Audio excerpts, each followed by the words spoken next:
I'd like to call the town of Fraser's regular board meeting on Thursday at 6:04. I please roll. Louis Gregory. Everything Waldo. Souls. And Philip Vandermeer. And I have a motion to approve the agenda. So moved. Second. Any further discussion? All in favor? Aye. Opposed? And I have a motion to approve the consent agenda, which just has the minutes from June 7th. Is there a second? Second. Any further discussion? All in favor? Aye. Opposed? We're now at open forum. This is where the public can address the board. Here in the audience, you physically raise your hand. Online, you digitally raise your hand. You get 3 minutes. Tell us your name and your physical address. Don't have to give us exact, but if you live in the town of Fraser or not. So those here in the audience.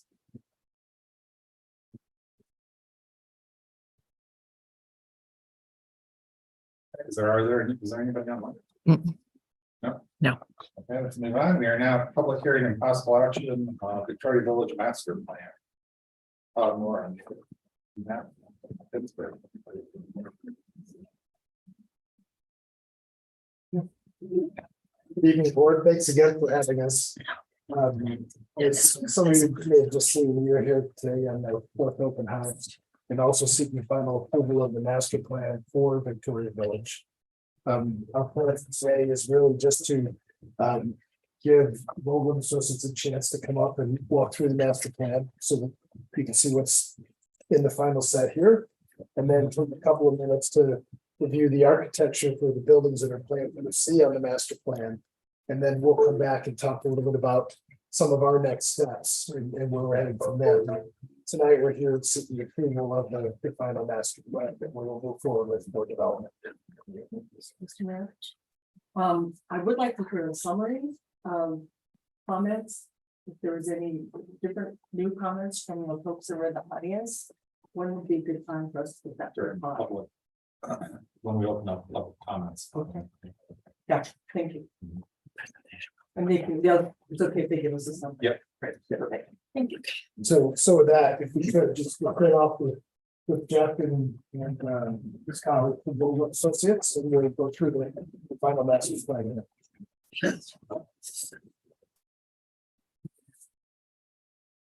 Good evening, Jeff Vogel with Vogel and Associates, working with the Victoria Village team on the master planning effort.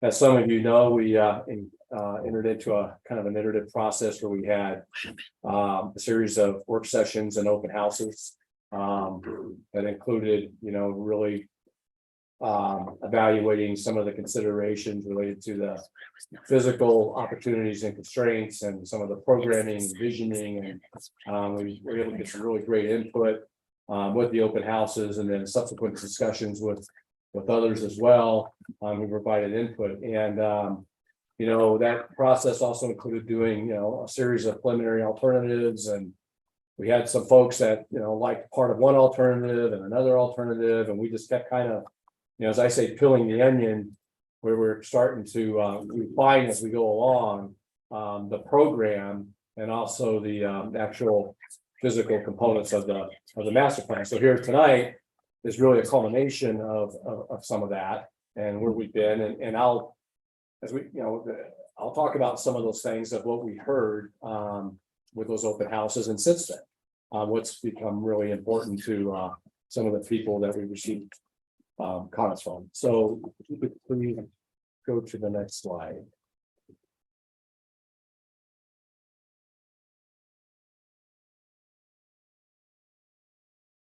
Okay, what this shows is really the development suitability and site analysis. This is one of the initial things that we did. We started looking at the physical constraints and analysis, and then we also started looking at some of the programming considerations concurrently with this. And what this illustrates is I'm going to have David kind of point to some of this, and probably the monitor behind you guys would probably be best, I guess. Is the main corridor that you see in the green? That is the St. Louis Creek open space corridor. That includes obviously St. Louis Creek itself, the floodway, and also a complex of jurisdictional wetlands. A lot of that is located within a conservation easement that's been recorded with the county.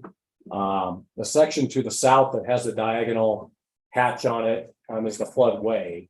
That's outside of the floodplain, excuse me, outside of the floodway, if you could point to that, David. So that doesn't have the same priority really as the floodway does, the floodplain.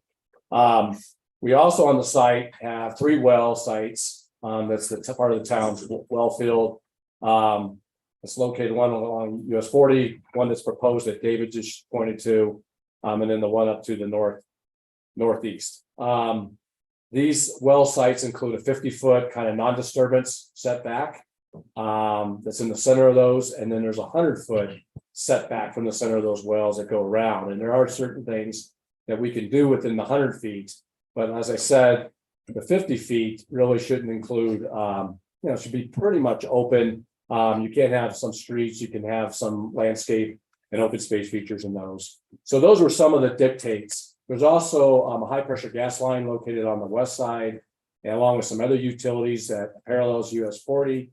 And then on the east side, there's some significant infrastructure of existing water and sanitary sewer that runs north and south on the east side. That's also something that we need to respect. Located in the southeast corner is a shared access utility easement. That's how you get to the Twin Owls condominiums. That's located to the east. And then, so, once we went through this, what you see there in the beige really is the planning area, is the development area. And what that represents is about 57% of the site. Okay, that's developable out of the 11 acres. So that was a consideration for us as we started looking at density and housing types and, where are other opportunities for open space and connectivity, all those kind of things. So, and then before I go into the next slide, one of the other things that came out on the programming side, as you may recall, because I think a lot of you were at the open houses, but was we had a board up there of images, and what were things that are important to everybody. And first and foremost, and we also heard that again tonight, is housing. Everybody's interested in housing. They're not necessarily interested in a lot of commercial. Connectivity was really important to downtown, County Road 8, Park Avenue. Walkability was important, preserving the integrity of the St. Louis Creek corridors that really also came up multiple times in the open house, and also having a diversity of housing. Is there housing that's rent? There's housing that's for sale. Is there a way to have, every kinds of housing besides just condos and multifamily? That came up. There were some services. We've heard again tonight. We heard in the last 2 work sessions, daycare is an important consideration. If that's possible to incorporate that in there. Other thing, transit came up, having a meaningful transit stop, walkability, transit was important. So those are some of the main things, but housing really is at the top of everybody's priority on this. And it really wasn't necessarily a strong commercial retail play. Could you go to the next slide, please? So we have 2 options that came out again, several preliminary alternatives, program discussions, and this is option 1. And you'll find that really we have one final master plan here, but there's variations on it in terms of how certain components could adapt or could develop over time. But I'll start with the transportation network first. Obviously, Park Avenue being on the south, and then County Road 8 to the north. Victoria Village Way is the north-south connecting road that parallels US 40 that we're illustrating there. That's really important. As I said, over the years, when we've done planning here in the valley, we've always tried to figure out connectivity and providing additional access points along US 40.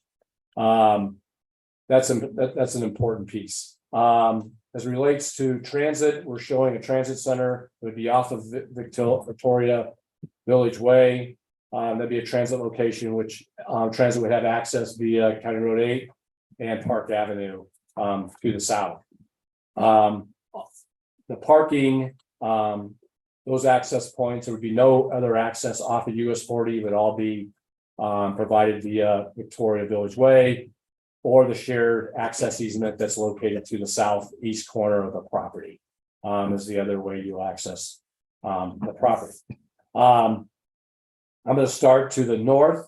North, you see that north of St. Louis Creek.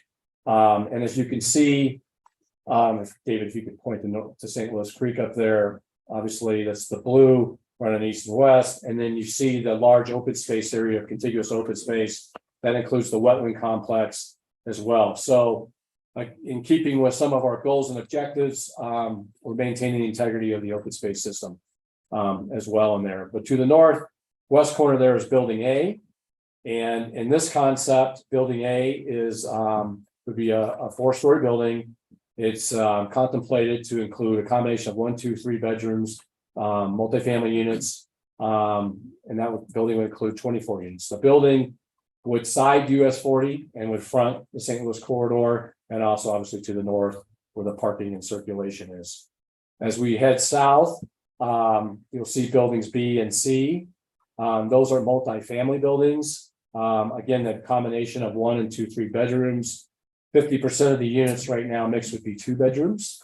And then to the southwest, we have building D, and that's a mixed use building that would engage with US 40 and the intersection there of southwest corner into downtown.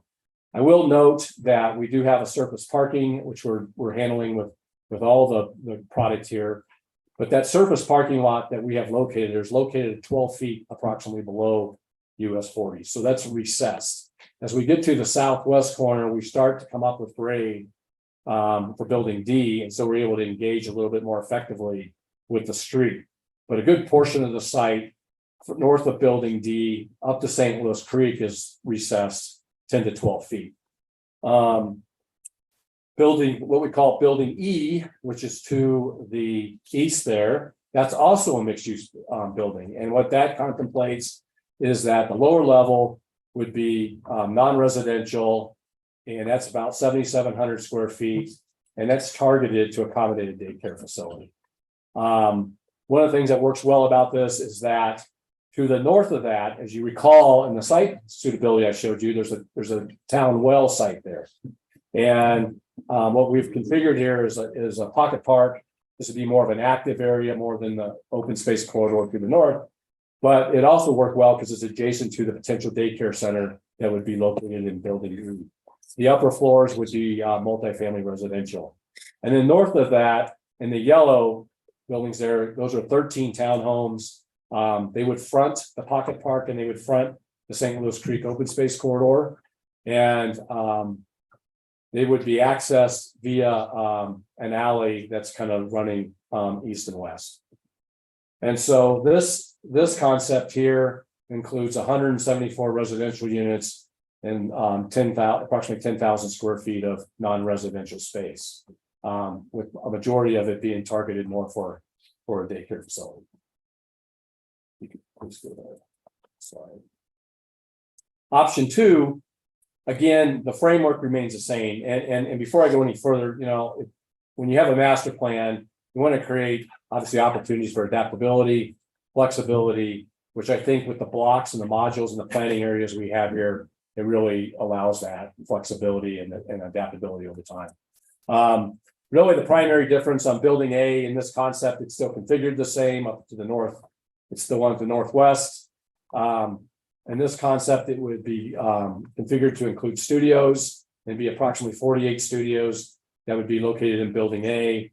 Building E is configured in this concept to be all residential, and you wouldn't have the daycare at the lower level. The other difference really is that the parking lot on the east side of building E would have a connection road back to Victoria Village Road here, as opposed to the earlier option that was more of a dead end, and the park extended up to the townhomes. So that's really the difference. Obviously, this because of the studios, eliminating some of the commercial, we end up with 207 units and about 2,800 square feet of non-residential that would still be at the southwest corner of the site. So that's really the primary difference. But to summarize real quickly, I think the principles of creating housing, like I said earlier, 56% of the site's developable. If I net out that open space in this concept, if I net out the open space, net out the wells, some of the utilities, we're probably about 25, 28 dwelling units per acre, which with surface parking is pretty efficient. Real efficient. I mean, we'd have to do a lot more to, look at structured parking and some things to increase that. Option one, if we don't do studios, we're still pushing about 24 dwelling units per acre. So you're getting pretty efficient once we net out all the constraints that I just talked about. But more than that, I think, we're preserving the open space, we're creating diversity of housing, creating some walkable blocks, creating access to transit, providing some of those options. And if we are able to continue to work with and accommodate daycare, which is a much needed use here in the valley, if we were able to do that, I think it achieves a lot of the things that we heard in the work sessions. So, and with the town. So with that, that concludes, well, actually, can you just go one more time, please? Thank you. One of the things that we've done, I'm not gonna spend a lot of time on this, but one of the things we have done is we've begun to look at some of the pre-engineering, start looking at main water lines, sewer lines, how this may work in terms of infrastructure with the existing lines, and then obviously what's being proposed. So this is something we'll continue to work on, but our engineering team's been advancing this. We've also been advancing our transportation study right now as well, including these intersections. So, with that concludes my presentation with the planning, and we have some more to talk about with regards to architecture, but I'm happy to answer your questions now or later.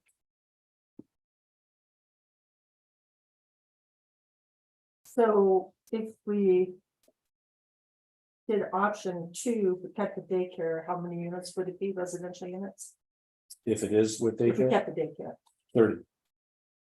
30 units, and then if So- it's all residential, it'd be 39. okay, so But- you had a total on A of 174 residential units. So on B, you had 207. So if you took away 30, that leaves us what the capacity would be if we had the daycare down on the ground level. Yeah, there's only 9 units. Yeah, there's only 9. So what would be the total residential then for B if we put the daycare down? It'll be somewhere between 174 and 200. We have people online, so Yeah, I don't let anybody shout from the audience, so. So it would be- Come up and use the It would be about 174 to 200 units. Okay, about the So, option. Yeah, and let me just clarify, like I said tonight, our, it's not necessarily. Are we approving 174 units versus 207? Is this the master plan? The uses, the ability to do the 207, knowing we could adapt and do less. So if we don't get the daycare center, we have the ability to adapt. Does that make sense? Yes, We're basically putting this footprint, what we're doing. Yeah. Yeah, the units can change and the uses can change. what is the advantage of that, street between the park and the townhouses? Could you please go back to one slide up, please? There we go. Thank you very much. Well, the advantage is just gives you a second point of access to Victoria Village Way. So you could enter and exit off Park Avenue and to that enter and exit off of Victoria Village Way. Nothing to do it off of that Park Avenue. Exit is really hard to get in. If you're going right, it's no problem. If you're going south, left-handed coming out of it, it's tough because there's a median right there to come out of that. Like at the post office, so having that access and kind of relate is much easier to get out onto the highway. Right, but you can go around the building, go out, right? So you're, Regarding your question. Gives two exits to the parking. Oh, 140. It gives you two exits to the parking lot, and it just gives you another connection to Victoria Village Way. This is not something we need to decide today. No, it's not. I mean, at the time of plating, when we do site plan and plating for these, we'll come back in front of the trustees and we can talk about some of those merits. I mean, I do think that York Avenue entrance on the 40 is gonna be a cluster that's gonna have to be solved for. And that's gonna. You know, there's a lot of decision points along the way. It's really a dynamic process, right? It's. Right. Yeah, absolutely. And that's why the transportation is looking at that now, that, we get the site plan and to plat. There'll have to be a detailed traffic analysis. It's gonna have traffic counts, the agencies.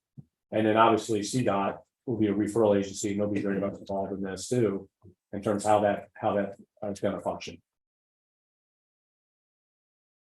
So I know the fire department had concerns about the access to the townhomes when it was just the alley.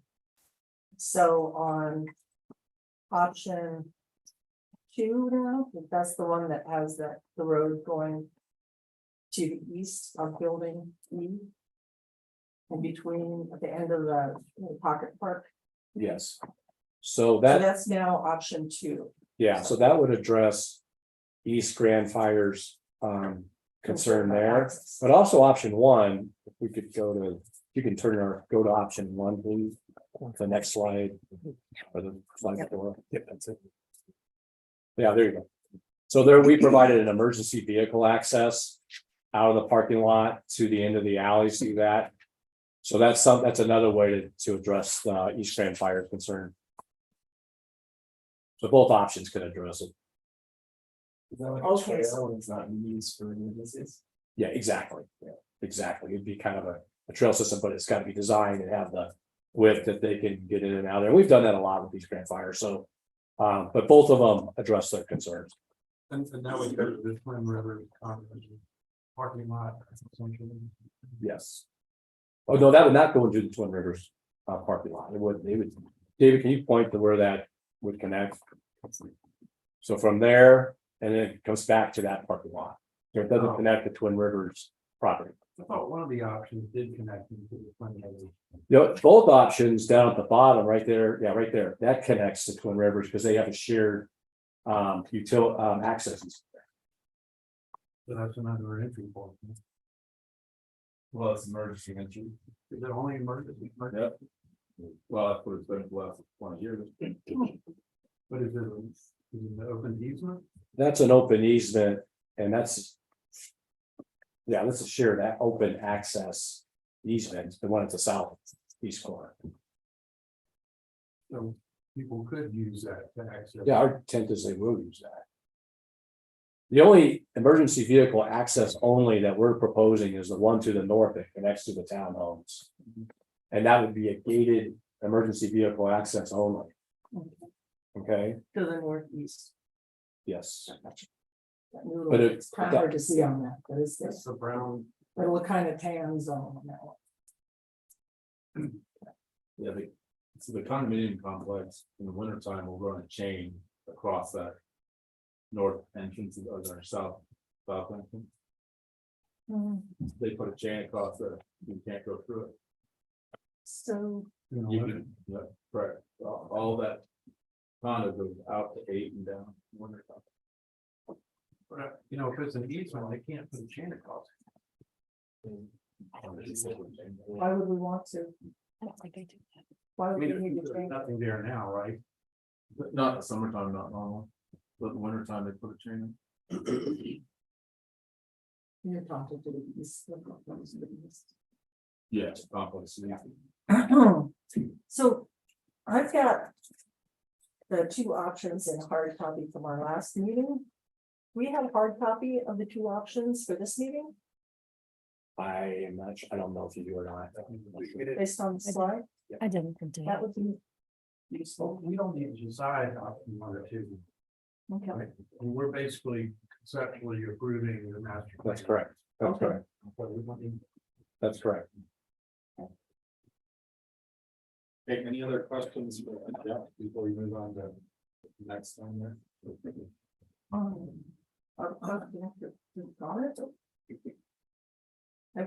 We need a daycare.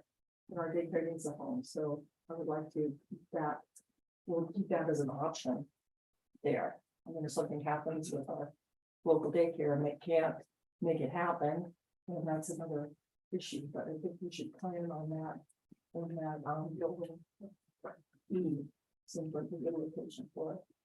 Right, and that's what I think this illustrates is that we have the ability to accommodate it, we have the ability to park it. Yep. And that's what I think is important, and I think Yeah. if we can continue to work and make that happen, it'd be great. Great. Thanks, Jeff. I think Eric, you want to talk a little bit about the architecture? Dan, whatever order you want to give us some. Yeah, maybe 5 to 10 minutes to share the architecture. It goes along. Is that fair? And the architecture, just so you guys know, you're not necessarily approving architecture tonight. It's just people want to know, well, what's the character look like? What could the building kind of be like? So this is still at a conceptual, but we're not asking to approve, building floor plan or something tonight, so.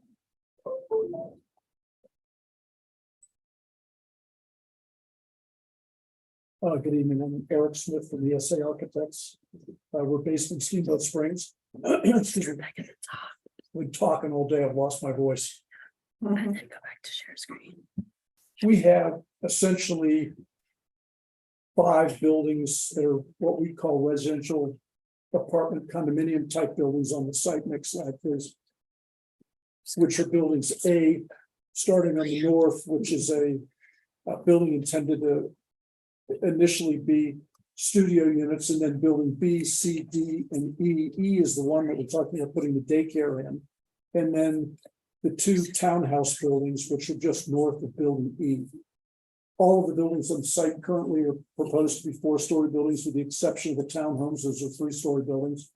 And I'll just run through quickly these buildings. Building A is a 48 unit. Right now, we're looking at that as a 48 unit studio, all studio building.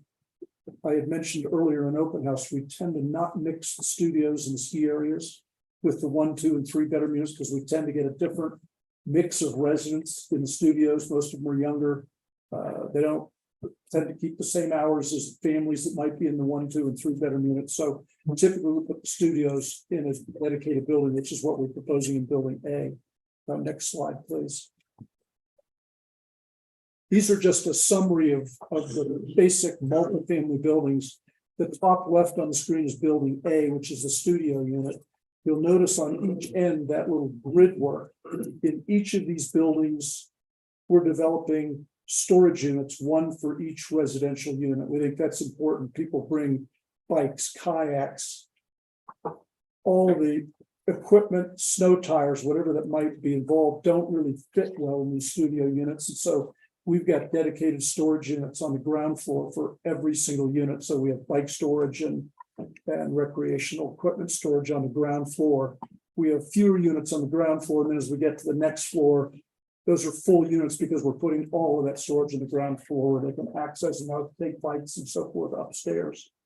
The second building from the top left is building B, which is the one at the north end of the parking lot. That's all residential. Again, on the lower floor, we have space for the storage. The next building over on the upper right is building E, which is the building that sits on the corner of Park Avenue and Highway 40. The area that's shaded in light blue is the area we're designating as potential commercial on that building. And then we've got the storage in the center. There are 3 residential units on the east end of that structure. And then up above on levels 2, 3, and 4, it's all residential. The lower left is building C, which is the longest building that sits on the east side of the main parking area. Again, it's got storage on the ground floor for the bikes and all of the units. And then the building on the lower right is the building E, which we're anticipating has the daycare on the lower level. And everything you see in blue there is daycare. The area to the right faces north into the park area. And so when we do these daycare facilities, we can't commingle the daycare kids, so to speak, with adults that aren't working in the facility. So we have to have a dedicated private access to the outdoor play areas from a security standpoint to keep those kids secure and separate. So the building entrances come in for the residential on the opposite end and go up to levels 2, 3, and 4 above that daycare. But those are separated internally and externally. Next. Those are just units. The far top left unit is a studio unit. Those are essentially 16 by 30 to 480 square feet. The next unit over are the one-bedroom plans. They are 22 by 30. Then the two-bedroom plans, which are 34 by 30. And the plan on the bottom is the three-bedroom plan, which is 46 by 30. We intentionally created modules in these so that, not knowing exactly what the demand might be between the ones, the twos, and threes, and our current plans show about 50% of units twos, 25% threes, 25% ones. If we need more twos, a one and a three in terms of dimension on this plan are identical to two-bedroom units. So we can interchange ones and threes for two twos without changing our density, but it just changes our mix of bedroom unit sizes in the building. Next. Now I'll just run through these quickly. These are just some images. This is building A, again, the studio unit. This is the upper level of building A. Essentially, the upper level has 13 units per floor for those three floors, and then that lower level has fewer units because of the storage down there. So a total of 48 units in this building. Next. That's 45-foot height on that one. All of the, under the PUDs are all within 55 feet. So the four-story buildings are essentially 9-foot ceilings within the units and about a foot thick floor structure. So the 10-foot floor to floor. So the buildings themselves, the floors, let's say, take up about 40 feet. And then we've got slope roofs that jump above that, but they're all under the 55-foot height limit. Next. You can keep going, we'll just go to the elevations, but these are just elevations of the exterior of building A. Just shows the general massing of that structure. As I say, all of them have slope roofs, and we're changing the materials on the exterior, just try to articulate the exteriors a little bit. Next slide down has a couple of perspectives just to show what these buildings look like in perspective view. And essentially the materials that we're using, all of these buildings on site, you can keep scrolling down there, will be similar, but used in a little different manners just to create variety of architecture in there. The townhome buildings are essentially the only ones that have attached garages. There's a 2-car garage attached to each unit. They're 20-foot wide. The units are essentially 40-foot deep. They're set back from the alley 20 feet, so we can park 2 cars in front of each 2-car garage. So each townhome has the capability of parking 4 cars off-site, 2 in the garage and 2 in the private driveways in front of those units. And then the units have essentially 1 bedroom on the ground floor along with entry, ski storage, and so forth. And then as you get to level 2, all of the units on level 2 are essentially living, dining, kitchen areas, plus an additional bedroom. You keep scrolling down on that slide. Just a little bit more. So on the left, you see the ground floor with a garage, bedroom, entry. Next level up is living, dining, kitchen with another bedroom. And then on the top floor, we're looking at a variety of top floors that will accommodate either 1 bedroom or 2. So we get either a 3 or 4 bedroom unit. And our thinking is we'll mix those up to give us, again, some variety that can be flexible based on the demand for those units. And it also gives you some variety in the facade of the building. You'll notice that on both the 3 and the 4, and if you go to the next slide, we have a section. You can keep going there. You can see this is an end elevation there. Essentially, there's a 24-foot alley between the building sites and then a 20-foot setback. So we have basically 64 feet between the buildings. You come down the alley, and you can see that that 3rd floor is stepped back from both sides to provide a 2-story element on both sides to soften that entry between the corridor going between those 2 buildings. Next. Those are just some perspectives of the same building. And that section shows what happens, the garage on the bottom, and then that top floor. On the top image, there is a 3-bedroom unit, so it's a little bit smaller, and on the lower image, it's a 4-bedroom unit that has a little larger 3rd floor. That's basically it. I'll answer any questions. I can run through those other buildings, but they're similar to buildings A and B, other than we have got a lot more glass on building E, where we have the daycare, and on building D on the corner, we have glass on the corner of Highway 40 and Park Avenue. Any questions? Both on the roof. Seems pretty minimal. Yeah, they vary from 612 to 312. They're all asphalt shingle roofs. We're trying to hold the snow in those roofs so we don't have issues with that snow coming off the roofs and impacting the pedestrian and landscape areas below. And is it based on your studies? Is that why you decided to do 50 unit, 50% units in the 2 bedrooms? We've got 50% of 2 bedrooms based on what we think the demand is currently. If that demand changes as we build through, in other words, if we feel there's demand for more 2s, we'll just take 1s and 3s. So my guess is you'd need less 2s, not more. Then we can do more 1s and 3s. Yeah, we can vary that mix just depending on demand. Yeah, just based on who I see moving into the workforce. The initial mix of that was based on the county's needs assessment, which indicated the greatest need was for the 2 bedrooms. So that was our starting point. And with our survey that we have out there, we're trying to gauge whether the demand is up or down from there. But we started at the position of what the needs assessment has indicated. And we wanted to make sure we kept these modules flexible, so we have the ability to flip these around. Yeah, no, that's great. If the need changes on this. Okay. And I have ADA built, we're not sorry. ADA. Within the studios, we'll end up with 2 ADA units that are fully accessible in that building. And then all of the units on the ground floor of every building on the project have to be what they call type B accessible units. So essentially 25% of those units are type B accessible. And then there's a requirement for some of those to be type A. Those will all be on the ground floor as well. That are fully accessible. The question you came up earlier. Given the 4 floors. How much would it add to the cost to put elevators or some elevators in the building? Or is that On each, non-starter? on each building, it's about $150,000 to $200,000. Plus the ongoing maintenance costs every year for the elevator. It's a pretty significant number.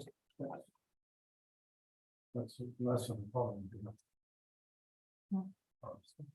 But yeah, going up 4 floors, it could be a lot. Especially if you got a bunch of stuff, groceries and coming to haul stuff up to the floor. So at what point do you have to have an elevator? What height? As you go above 4, typically, Okay, can you vote for? Yeah.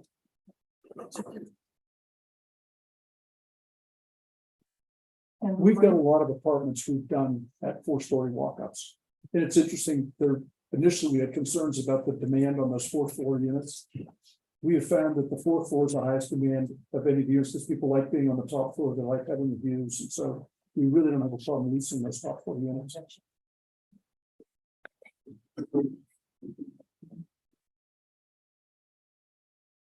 And the deed restricted units are looking at which buildings? All of the buildings have some deed restricted, but I'll let Todd address that. Okay, thank you. So once our master plan is set, then we'll recast the pro forma to determine which of the buildings will be market rate versus deed restricted. Okay. But the intent is the vast majority, as we had indicated back in October, November, will be deed restricted, if not all of them. But obviously, we need to, once we have the master plan set, then we will determine whether we can get many of them be market rate, if they can all just be deed restricted. Great. But that'll be, the idea is that those are in perpetuity, as opposed to, some of the other projects that have had those restrictions expire and then they go to convert and then we're left shorthanded, so. And Michael, you should remember this, but I don't. Was it 120 units on for the grant? 105. 105, so we have to have at least 100. 105, at 120%. So the building heights, may allow for them to work on their pro forma. We're looking at costs for bridges or wetlands, those impacts completely raw land. For example, Fireside Apartments is 50 apartments in Winter Park, and they're looking at moving people in there in July. That's a 3-story building. They went for the variance for the 4-story. They were denied the variance for the 4-story, and that required an additional $1 million subsidy for those 50 units from the town of Winter Park. If they had gone to 4-story, it would have penciled up as fine. And that's for an apartment complex that's just right off the road. Versus something that's in a large undeveloped area with wetlands. So, having, like Brian said, looking at this footprint for the master plan, once we get to the pro forma phase, how things pencil, is how we kind of play with the AMIs, because our grant agreement is at 50%. All the units developed on Victoria Village have to be at 120% below. So there's some flexibility there. So ultimately, it's gonna come down to if there's further cash subsidy needed by the town, if we're successful with some of our grant strategies. And if from there, we're able to play with the AMIs to some degree, if we want to have townhomes at just throwing this out, maybe 160% AMI, so that we can have some of the lower AMIs for the 50s and 60% AMI. Great. Yeah, the 4-story is an important issue. When we look at the 4 versus the 3, our foundation costs and our roof costs are identical. So essentially, we add another 4, and we've got in the mountains here high excavation, foundation, and roof costs. So when we jump from a 3 to a 4-story building, the cost effectiveness of doing that is substantial.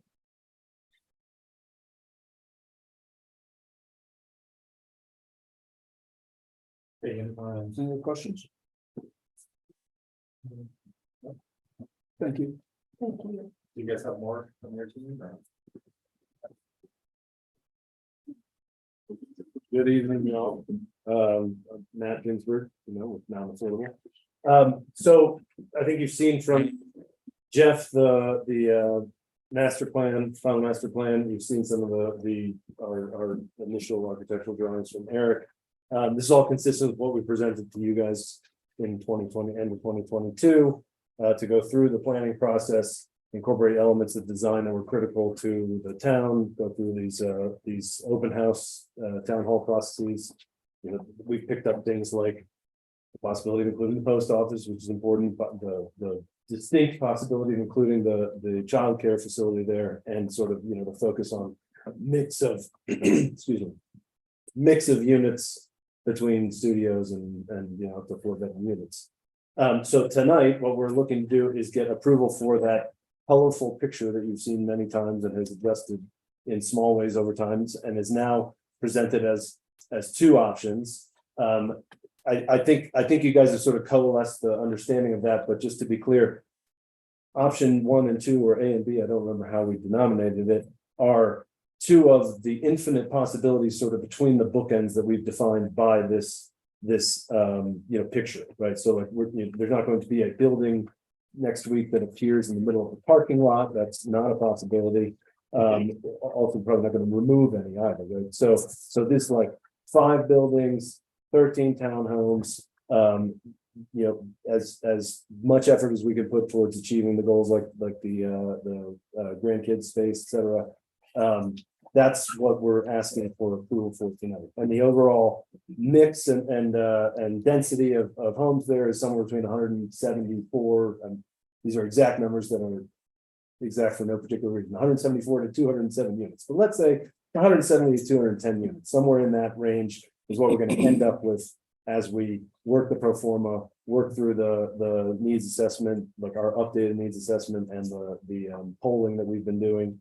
And that's going to end up being somewhere in that sort of like 20 to 30 units an acre range, depending on how you count the acre. That's within your code as long as we're affordable, which that's the goal of this property. So that sort of meets that. And then we will subsequently come back with like what we will call the development plan, which outlines the final unit mix, some of the other program elements, parks and things like that.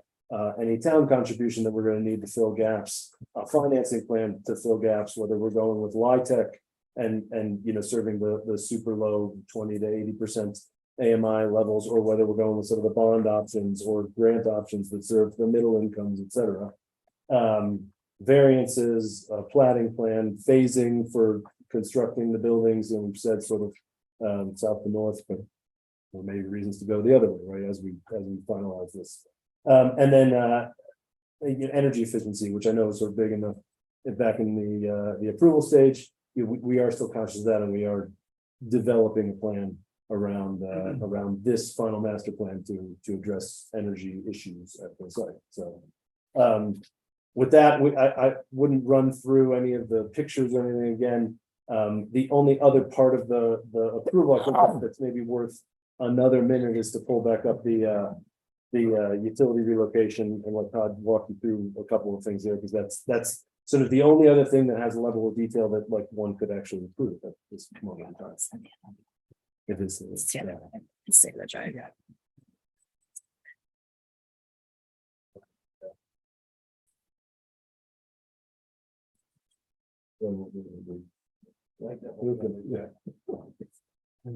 So, but in general, we've taken the surveys of the existing utilities and we've seen how that overlays with the building footprints that are comprising the master plan. And seeing where there's conflict here. So it's definitely with the engineering team that we're using, we've been able to see which utility lines and so forth we're proposing to be relocated. We worked with Paul on that to Share screen. make sure that what we're proposing is still within something that's gonna be operable and maintainable by the town. And but in general, we're looking at a fair bit of demolition, a fair bit of relocation. Most of the demolition you can see is the stuff that runs from east to west because it crosses the different building footprints. And the relocations are realigning those utilities through Victoria Way, the Victoria Village Way, which is the north-south corridor. And then reconnecting the existing wells and providing opportunities for the future wells. So in a nutshell, that's kind of what it is, but needless to say, it's all a workable plan for us. And something that's probably worthwhile because the infrastructure is a little bit aged, especially just there to the east of building C. So, but happy to share that plan, but we've already circulated that to several things here. But that there's really, not a whole lot about the engineering aspects that we want to go into detail on, just that the utility plan supports the master plan that we devised and vice versa. And that's what we've ended up with here. Okay, thanks, gentlemen. Any further comments or questions from the board or open it up to the public? Have you guys thought about a different name? We've thought about the comment about a different name, and I've been thinking that maybe we ought to have an event where we rename it. Also to bring, like, once we have a master plan, there's something sort of, I don't know if you call it celebrate, but let's call it celebrate. And so we might actually bring some people out again in maybe a little less formal process that we had, and we'll have a jar, name submissions, something like that. Throw something out, Okay, any open up public? We've been hearing the public want to speak. You have 3 minutes. Did you have any questions? I'll be a breath of record for you guys. Hi all, I'm Ashley Bobo. I'm the Executive Director for Grand Kids Learning Center. Just gonna say one more time, that we really support this project for including our center for expansion that is well overdue and much needed. So I won't go into, because you guys have heard from me a lot, but just want to throw that out there one more time. So, thank you. Anybody else here in the room? Anybody online? No. Nobody online? No. Okay. So did you guys cover any other comments that were made in your final presentation tonight that we should hear about from the public? I don't think so. I think we covered most of them. Again, I think the question, comments that came up tonight was transportation, the intersections, making sure that was going to be evaluated as we move forward, specifically Park Avenue. And then a lot of what we heard was priority of housing, and then make sure that housing was there and no Starbucks. Yeah, well, yeah, we didn't hear it. Yeah, I mean, and then there was some discussion about post office. that the post office is at capacity, and is there an opportunity to work with the post office as we move forward through this, which we have had a dialogue with them within the last week. So that was an item that was brought up again, but I think that was also brought up at some of the previous open houses about, the post office's capacity. So those were probably really the primary comments that came up tonight. Thank you.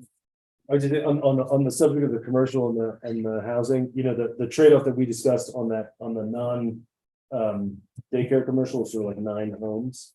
And, we still have a mill over here that's getting leased up, right? We want to be conscientious of, as a group of like, what we're trading, the quality of having a little bit of commercial there and something for people to walk to, or if it's the post office that just needs to get done. Versus 9 additional homes, we're kind of adding 200 homes, so we're going to be conscious about that. I think that's sort of like the balance of that comment, right? If the demand for homes is 400 and we only have 200, we'll put 209. But if it's 176, then we might put some piece of commercial aspect there. Thanks. Can I ask one question about the wells? I'm not thinking for Let's close the public comment. right. And then any further from the board. So I move to close. Well, I heard you did. Done. I closed. Can I continue? Yes. About the wells, I'm looking to pull up that diagram, but there's 3 wells on the property. Are we saving that for potential future use, and why would we need 3 if wouldn't they be tapping into the same aquifer or same groundwater?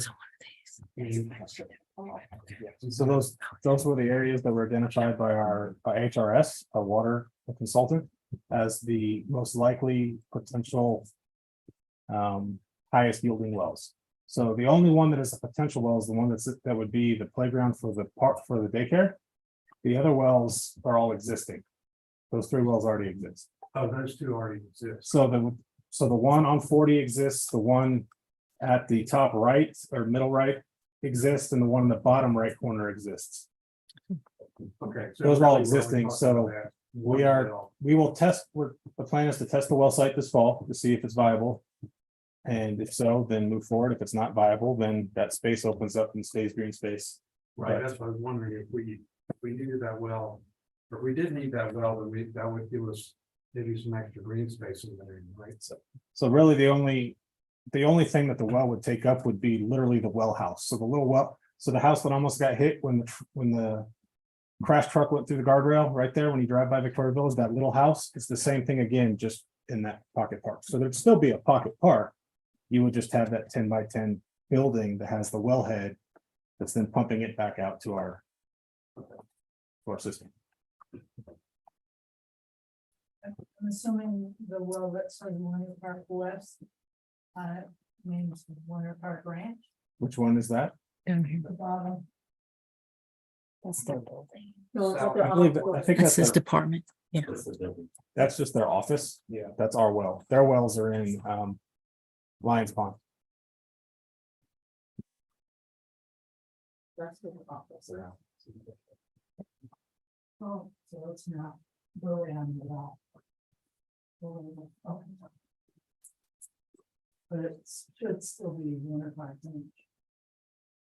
Warner Park West. It's hard to tell when the utility relocate. Are there the water lines running underneath the townhomes going north-south? So the relocated water lines would all be outside of, They won't be underneath. so the pale blue line is one of the relocated lines at the top. Okay, And then the dark blue line is, I believe, relocation of the distribution from the wells. Can't see it perfectly. And then under the road. the light green sanitary is the 24-inch line that can't be moved. Yeah. So everything has to tie in there. Thank you, it's just hard to. Yeah, we went through it last week and made sure that everything was staying out of buildable areas. Perfect, thank you. Work. Any other questions, comments? Motions? I'll make the motion to approve the master plan. What they've already done, whatever we involve. Is there a fight? I'm sorry. Any further discussion? All in favor? Aye. Opposed? All right. Okay. Thank you. Thank you. Hey, fellas. Thanks for coming in. Okay, we are now at the discussion action regarding the Winter Park Film Festival funding.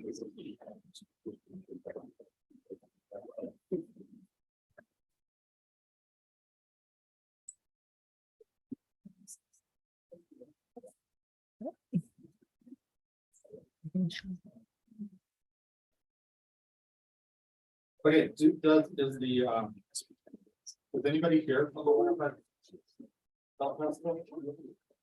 They didn't show up. No. Did we notify them that they were doing this? Told them about it. We told them at the last meeting it would be like on this meeting. I apologize, it did suggest not. let's Table this until our next meeting, Okay, because next meeting. if you're gonna ask for money from us, we need to do it. Yeah. in person. Yeah. Is everybody okay with tabling this? Yep. Yeah, okay, and then, That should probably update. yeah, we got the documents. Yeah. If we can let them know. Mhm. the way it works.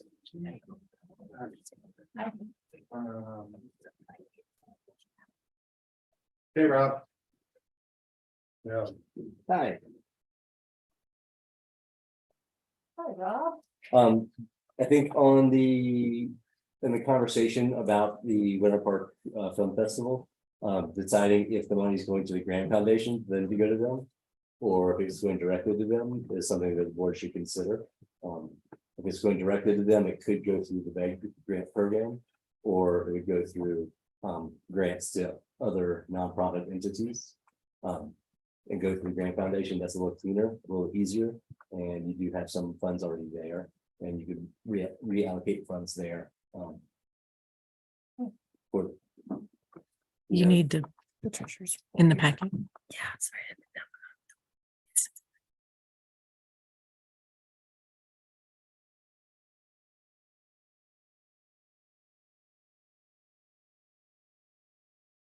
Oh, PowerPoint? No. Oh, yeah, you can do the PowerPoint since it's not.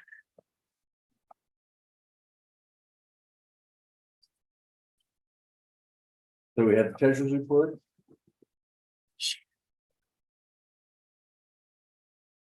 We're gonna go through the statement of kind of where things sit in terms of cash in the bank and such, and then sales tax.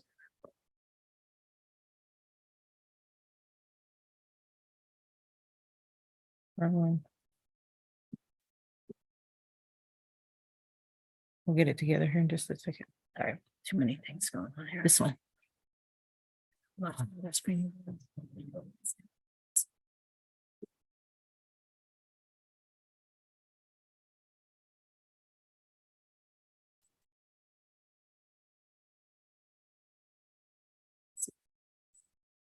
Okay, Yeah, that was just intricate, that. yeah. Gosh.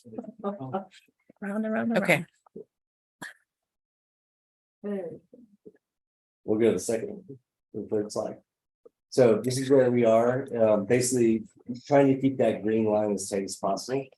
Focus on keeping money in Colorado Trust for generating as much interest as possible right now. Next. So May is always a low month. We did, we dropped kind of expected, and May is really reflecting April and March, winding down ski season. Big mud season this year, but we're still slightly above where we were last year. And then basically, sales tax, we're staying ahead of last year. That's a good thing. Right now, we're 42% through the year, but we generated 60% of what we budgeted for income in terms of sales tax income, which is a good thing right now. Kind of that whole, the 1% part of it, sales tax, is generating money to pay for the lift and trails and such. We want to stay ahead if we can, but we were staying fairly conservative with our projections, just because 3 months ago everything was a recession. Now things are looking better, but you never know. Will you have one slide? oh, one slide. Sorry. That's all right. One thing to note is also looking at the film festival and mural fest and such. If we are seeing, we won't see the same spike necessarily that we saw last year in 2022. That was a Safeway contribution of sales tax. They split it during the year. And so that's what was that noise for that big jump in September. We may see something like that again, but what I really look for is in October and November, looking at where we sit compared to the prior year, that blue line, because that's really going to tell you how impactful the Mural Fest, Film Festival, any of these fall initiatives really are. It's usually 1 to 2 month delay on what it really shows up in sales tax. Any questions?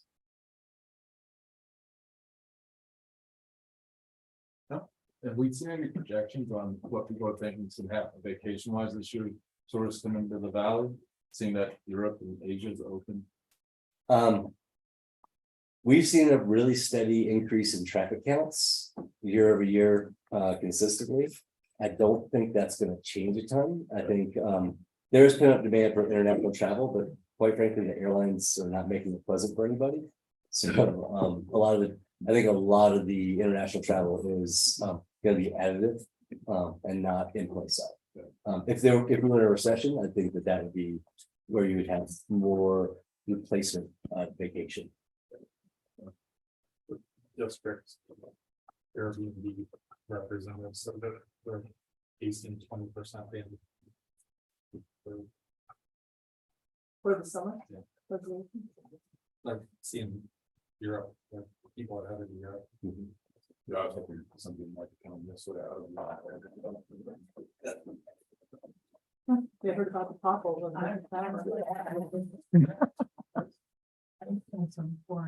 Yeah. Yeah, I don't think we're going to hit the major percentage drops that. I mean, we may in the short term rentals, we may be seeing some of this stuff, but maybe through traffic, we're getting in these traffic counts and some of that stuff. But right now, I'd say we have been very conservative in how we budgeted our numbers and such. But the bike seasons and a good fall season usually gets a lot of more day traffic up here from the.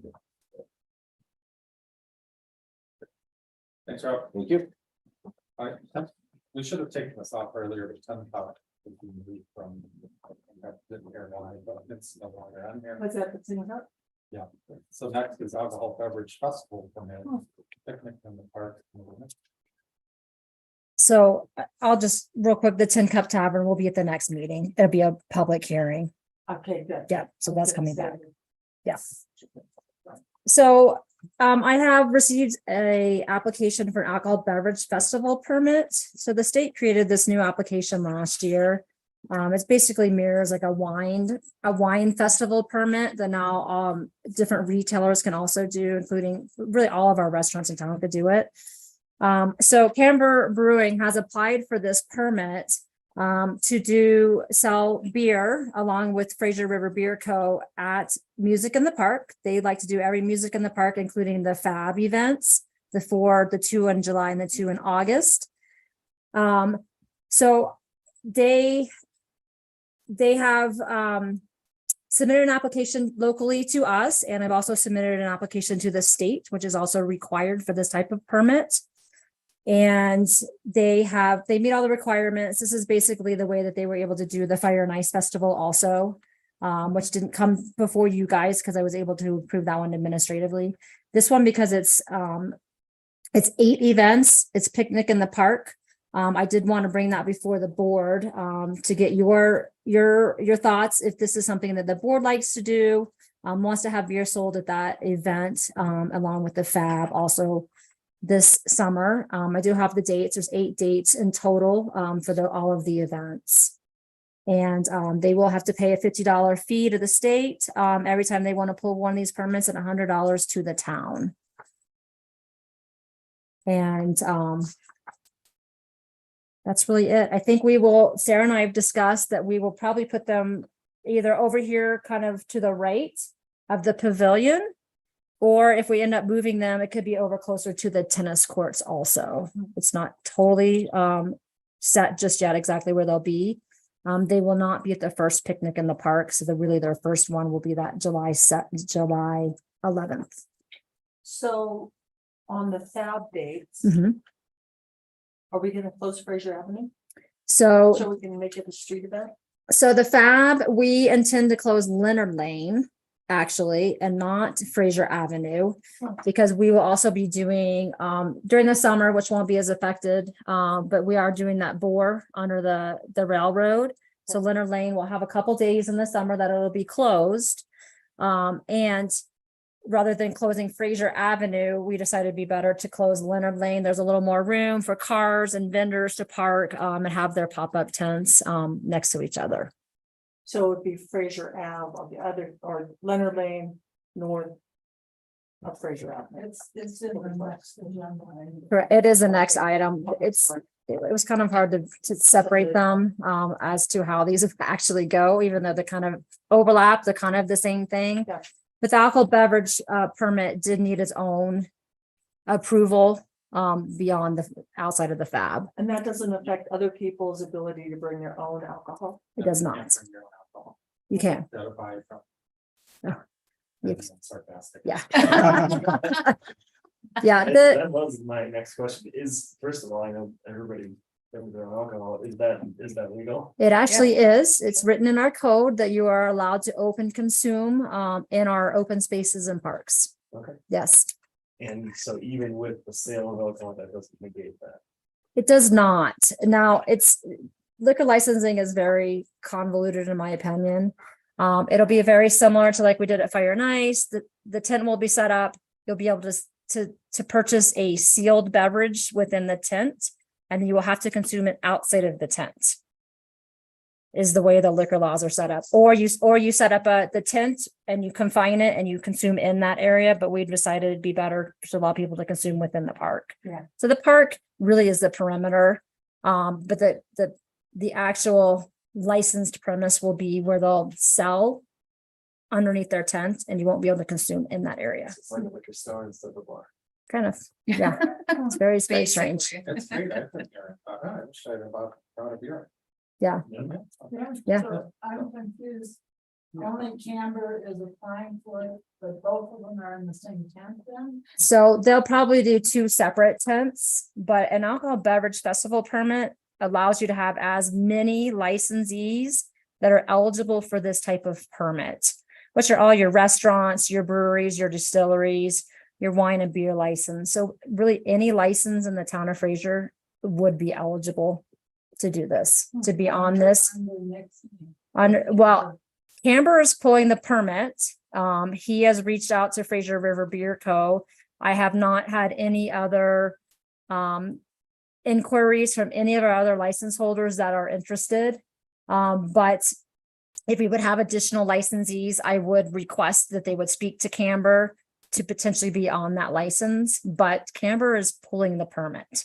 And yep, with the state and with us, and he's allowed to put whomever he wants on there. It's not a town of Fraser's license. Gotcha. Yeah.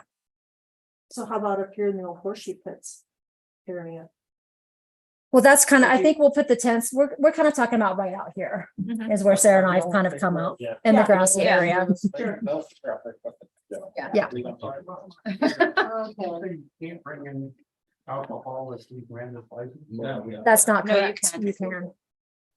You still can. Okay, Yes. you brought it in your own. Yes. I know I messed up as soon Yeah. as I said it. I used Yeah. everybody. You don't bring that. Everybody knew my sarcastic. Yeah. No. No, not 9 months left. It's a good thing you Figure it out. clarified it. Okay. I'd like to move to approve the alcohol beverage festival permit. Second. Any further discussion? All in favor? Opposed? Okay, next is the Fraser Artisan Bazaar special event. So this is really because we have to close down Leonard Lane. We wanted to make sure that you're aware that you approve that we close that down. And it's only 4 dates within the picnic in the park dates. I think Sarah said so far we have about 10 vendors that want to come and set up tents. We'll do it on Leonard Lane. Just for the FAB events, just for those 4 dates on the FAB event. Okay. So, parking, Yes. So, Leonard's closed. Let me jump in. Yeah, I'm gonna let Paul tell talk. me about parking. So there was a change that happened about 4 o'clock today. Oh. So the boar Oh, is flipping where they're gonna be setting up the main machine. It's moving to Leonard. So Leonard's gonna end up being closed the month of July anyway, okay. right around that manhole and where the boar's gonna go in. So Now, how's that related to the tennis courts? tennis courts aren't affected. So So it's north of the tennis courts? south of the tennis South courts, this side. south of the tennis courts, but north of Fraser. It's gonna be closed about 50, 60 feet right Okay. there. Met with Sarah for the FAB event. We're gonna leave open the end so that you can create a horseshoe of vendors right up against that closure. And they will stage most of the equipment in the rail along the grassed area closer to the railroad and the fence. So there's gonna be access. There'll be full access to the gravel parking on both sides of the tennis court. No parking is gonna be affected. It's just the road's gonna have to be closed due to the construction moving from railroad to this side due to a fiber optic line that has no movement in it, we found out today. So we've already worked out how things are gonna work. Everything's still, but Leonard will be closed the month of July. Basically, Easton will be a two-way street. Easton will be 2-way at that point. We'll get streets to take the 1-way signs down for the duration and then pop them back up. I just wanted to get that in there before she starts in the FAB. Yeah. So we'll direct people up Eisenhower down to Morgan. So they don't come up down Leonard Lane. For the Fab Fest, so people. They'll be able to park along Leonard Lane up to Fraser Avenue and up Fraser Avenue. Okay. But, obviously we'll let the daycare know in the library that 1-way street will become a 2-way. And there's nothing available over at the elementary school. Is that all closed off now? So no parking over there. The elementary school is closed to everyone, including school employees. They're not allowed in the building this summer. Okay, or the parking lot. Parking lot's supposed to be repaved, Okay. so that caused issues for buyers. We've had to work around all that, but nobody's really allowed on school property except the contractors that are working this summer. Okay, Liability insurance. goodness. All right, I move to approve the Fraser. Further discussion? Yes. All in favor? Aye. Opposed? Next is ordinance 500 and then one chapter 10, architect to revise the dollar limits for offenses of theft and damage to property. Good evening, one trainer chief, police. So back in 2006, the town of Fraser originally adopted ordinances for theft and damaging property, and back in those days, the felony limit for those two crimes to be charged in the district court were $1,000. Well, over the course of time and inflation, the state has raised the dollar limits for those crimes to be felonies up to $2,000. Excuse me, which left kind of a loophole in that we could charge somebody up to $1,000 if they broke something or stole something. And but between 1,000 and 2,000, we still have to charge in the county court. This ordinance is kind of just a record keeping function to change that so that we can write any offense of damaging property or theft into municipal court if it's, as long as it's less than $2,000, which we really like to do because, if the court is local, people don't have to find a ride to Hot Sulphur Springs, that sort of thing.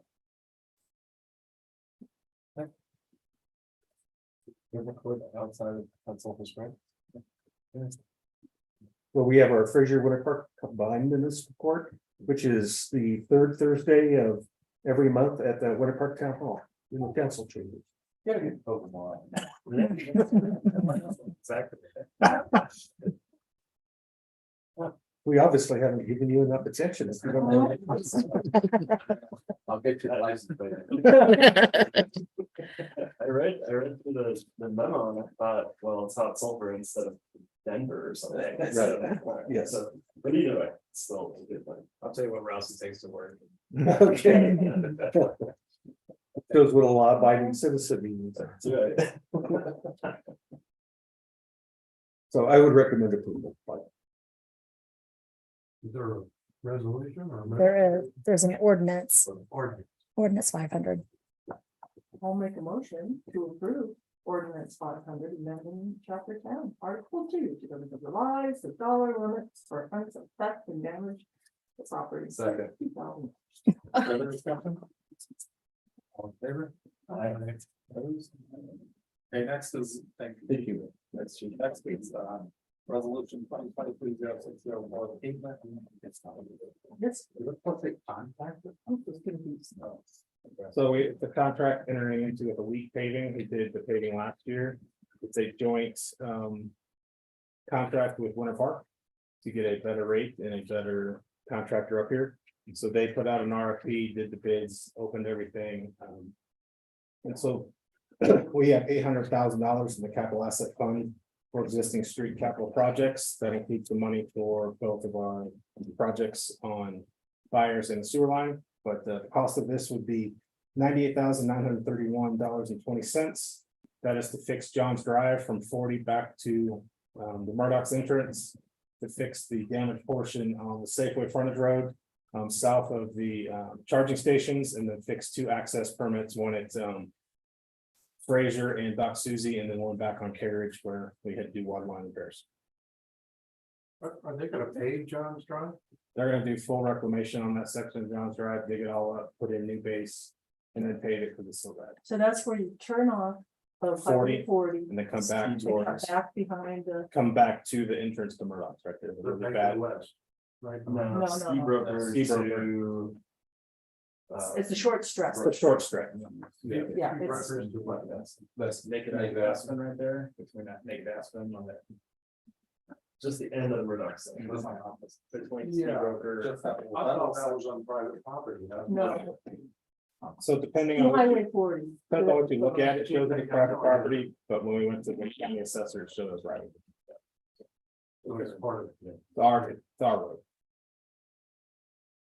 Plus, it's in desperate need of it because of what's happening. Yes. oh my Yes, God. we keep trying and it looks like it's been shelved. That's it. Okay, $100,000 for that little spit of. That is $9 a square foot. There's 4.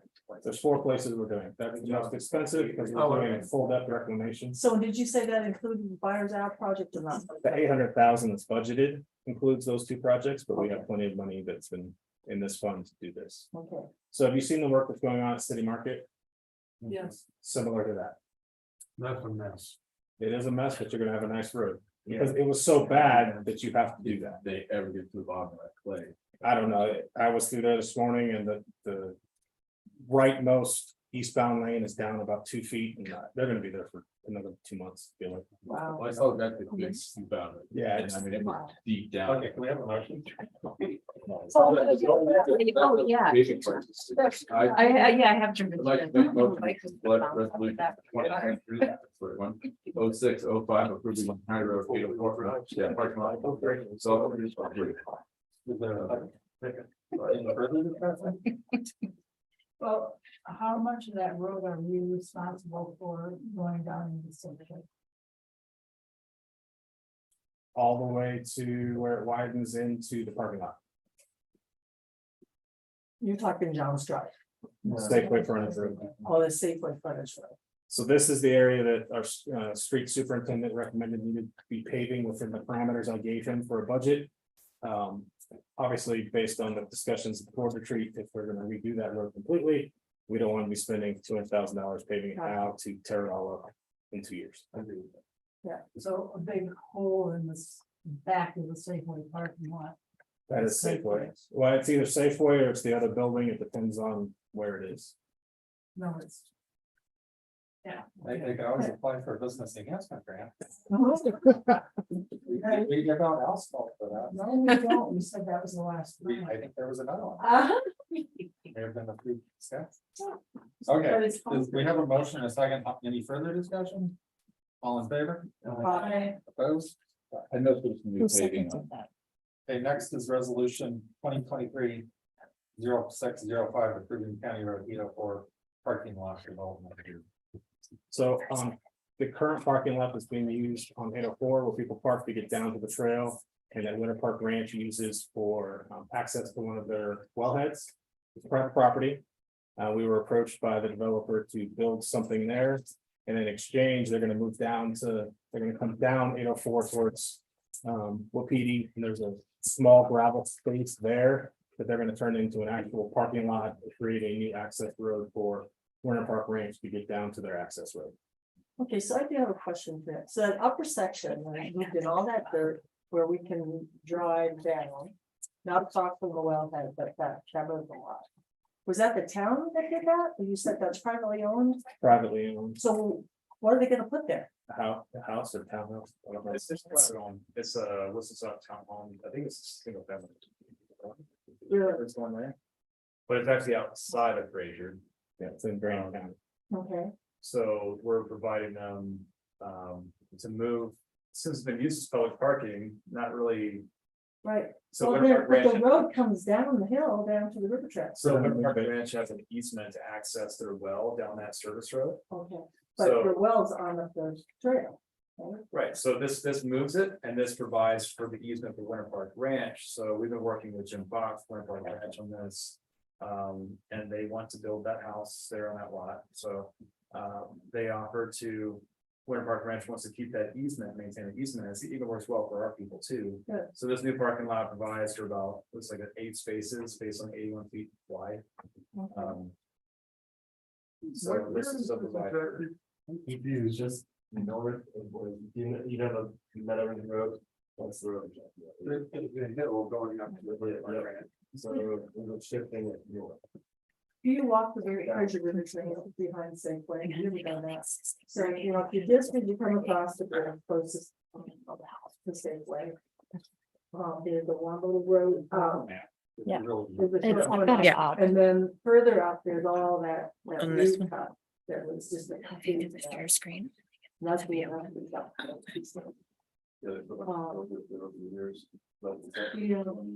try. You don't think it's there? No, it's not there. It's not far up the hill.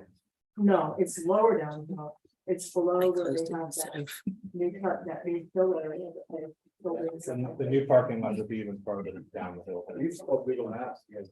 Yeah, I got it. Yes. Yeah, I have it up too. It's basically creating a parking lot for people. who want to- So it's replacing the existing parking that has been created there over the years. But mainly it's the parking, but it's also that access down the hill for service trucks. To get down to those well sites for Winter Park Ranch. Yeah. So instead of currently the parking lot, I think the trail heads south. So now that'll be the parking area and the trail and the access road will head towards the north. So that access road is, it's still there, I think, isn't there? Isn't there? I think there's. There's currently one there that will no longer be accessible, and then I'll eventually, yeah, there's a small 2-car spot right there. Yeah. That road is there. Don't pull Google Maps. As they put up the road right there. There's 2 houses on top of the hill. There's the first one and the second one, so it's the first spot is. And those houses are not in Fraser. No. No, not currently.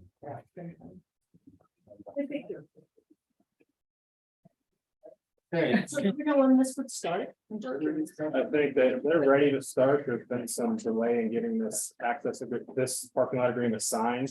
Okay. Just because so many parties have to sign between us and Winter Park Ranch. There are some really nice native plants and wildflowers that are growing in that area. Thinking it'd be nice to somehow to get moved to some areas that have been really disturbed on there. Not our fault. So we're not paying for this. Yeah, right. They're paying for it. That's a big So it's a one. good deal. It provides some good parking. Their trailhead instead of just providing the road access, it actually provides some public parking because that's what outside needs. So it's they're pretty good. I make a motion to approve resolution 2023-06-05, approving County Road 804 parking lot development agreement. Second. Any further discussion? All in favor? Aye. Great, updates, looks like the only staff on this, the Mural Festival from Sarah, so let's do her. Yeah, so just wanted to give you a super quick update on the Mural Festival, happening August 4th through the 6th. We have 30 artists again, right now we have 26 confirmed, but we always have backup, so we'll get the other positions filled. So as with all of the other events that were gonna happen over at the Mural Park, we're moving things over here to basically another construction area. So last year we had the Mural Festival basically on Railroad Avenue. We won't be able to use that this year because that's the detour for the board that's going under 40. So we've decided to put a large cluster of murals over here and potentially use the tennis court parking lot for food vendors. But we're also still going to have some murals at Camber, Fraser Beer Company, and then a smaller cluster over by Simple Coffee and Sharky's in that area. We cut back on the music. Last year, we had a bunch of music throughout the day. It didn't really seem to enhance the experience and it cost a lot of money. So we're just going to have music on that Saturday evening after the awards. So it'll be kind of a bigger party. Yeah, and that's it. And you said the 24th, the 26th? The 4th through the 6th. 4th through the 6th, Mhm. okay, good. We're trying to keep it There's my consistent hearing. on the first weekend of August, Great. actually. Any questions or concerns? Bugs in here? Okay, thank you, Sarah. Yeah. Any, Well, So- I had a question for Paul, really. I was over at the Clayton Court and I saw there's new asphalt there and then where we had all the snow storage put. I was just trying to see what purpose that was there. So that's just all the asphalt millings we collected last year.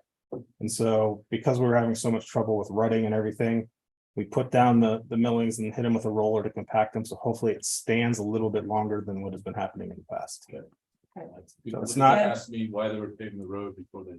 So it's not actually paved. It's Yes, just, no, we put down millings and then we rolled it to try and pack it so that maybe it withstands some traffic. And that goes all the way through Clayton Court now. So I don't know if they I think they made it all the way down to where the paving is. It was just, Okay.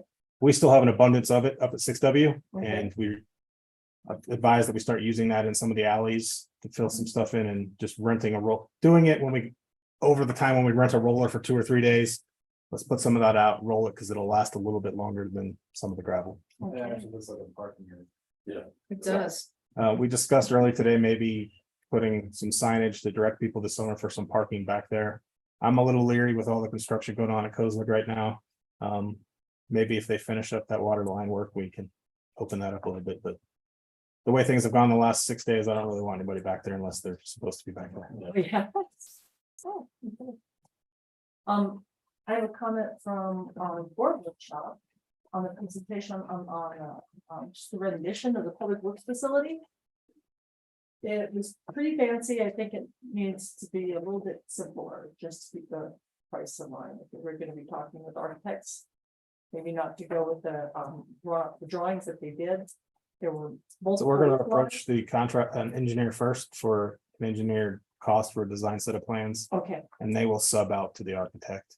That was just the set of plans that the town had done and was ready to have built back in 2012. Okay, way back then. And did you notice it was pretty kind of fancy, but It was a Scott month. It looked great. I don't want it. I think it was designed to fit the idea of what they were going for with the downtown. And since it's tucked away and it's not downtown. That was my only I thought. want something nice for the neighbors to look at. I No. don't want to just. Wait, nice enough. Right now, That's what what I'm it's like. saying. Good park facility on Highway 40, looks nice, and it is simple. Single roof line. The railroad is my father too.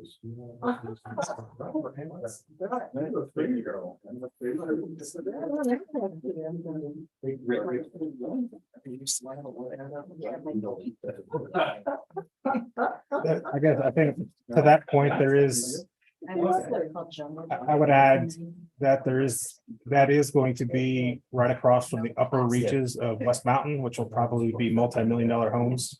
So there may get some pushback on, if that's just a big metal box. Well, not necessarily a big metal box, but something that's rectangular and doesn't have 3 different roof Well, lines. it'll be rectangular, but Yeah. that was designed to fit the U shape that we had here. Okay, So that building was designed to fit right here. okay. I just pulled the architecture because I thought it looked like a Okay. great Cool. building that fit the style of what we're looking for. I like. Okay. Apparently Mike will have a couple. I have one. What's that? What's that? No, no, I don't. Just let myself. Happy New Year.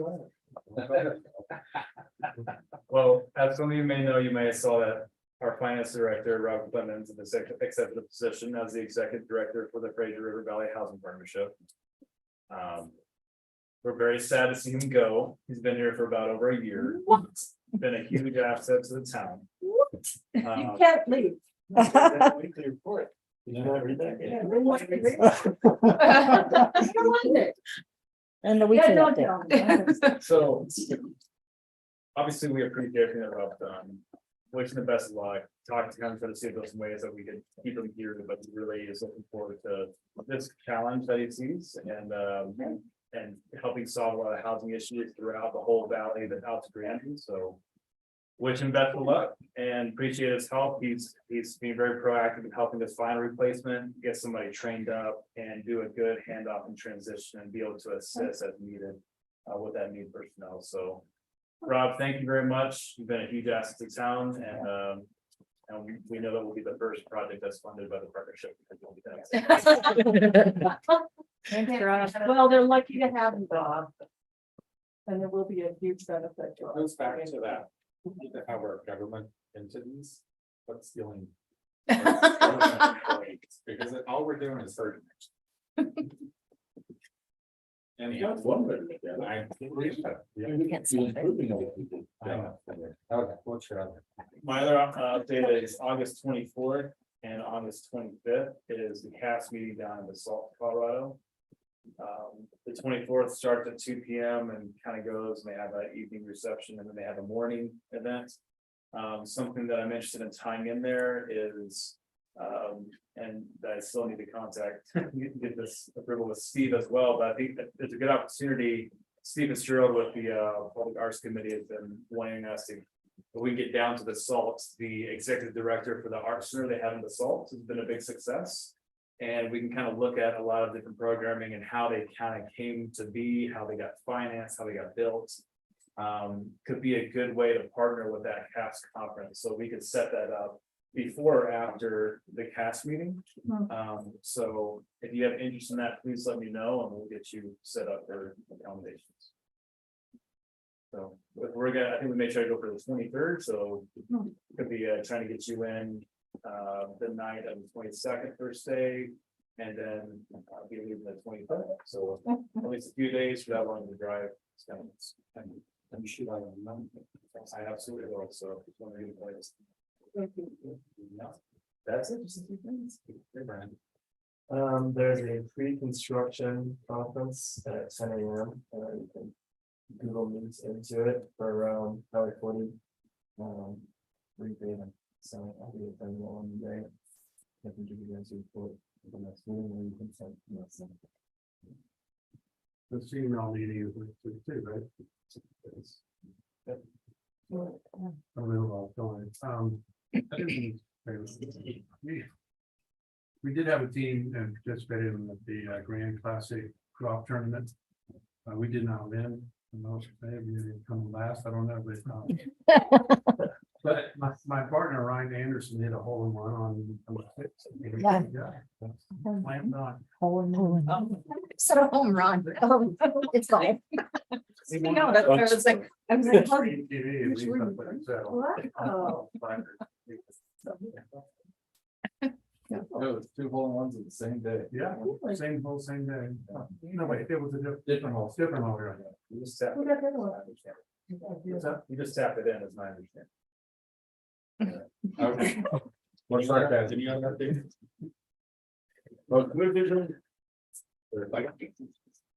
Second. Was that a fight or who? Aye. Bye. Go into it.